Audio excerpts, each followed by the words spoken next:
નમસ્કાર, નેક્સસ ન્યૂઝમાં આપનું સ્વાગત છે. અમદાવાદના ખીકાટા વિસ્તારમાં મોટી હમામની પોલ પાસે આવેલા નવતાડની પોલમાં મકાન ધરાશાયી થવાની ઘટના બની છે. મકાન પડતા કાટમાળ નીચે 3 લોકો દટાઈ ગયા હતા. આ વિશે જાણ કરવામાં આવતા ફાયરની ટીમે ઘટના સ્થળે પહોંચીને દટાયેલા લોકોનું રેસ્ક્યુ શરૂ કર્યું હતું. ગણતરીની મિનિટોમાં ફાયર બ્રિગેડની 2 ટીમ દ્વારા 3 લોકોને બહાર કાઢી સારવાર અર્થે સિવિલ હોસ્પિટલમાં મોકલી આપવામાં આવ્યા હતા. આ 3 લોકોમાંથી એક મહિલાનું વધુ ઈજાને કારણે મોત થયું છે. ઘટનાની જાણ થતાં પોલીસ ટીમ પણ સ્થળે દોડી ગઈ હતી. બીજી તરફ મ્યુનિસિપલ કોર્પોરેશનની એસ્ટેટ વિભાગની ટીમ પણ હાલ ઘટના સ્થળે પહોંચી છે.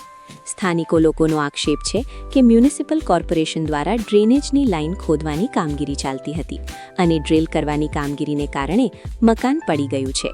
મકાન પડતા કોર્પોરેશનના 2 મજૂર પણ ઈજાગ્રસ્ત થયા છે, જ્યારે ઘરમાં હાજર એક મહિલા પણ ઈજાગ્રસ્ત થઈ હતી.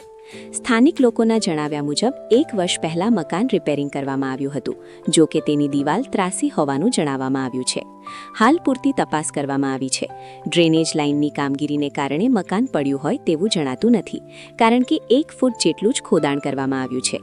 જો કે તેમાં નાની ગલી છે, જેથી ત્યાં મશીનથી શોધી શકાય નહીં. માણસોનો ઉપયોગ કરી ખોદાયું છે, પરંતુ મોટું ખોદાણ હતું નહીં.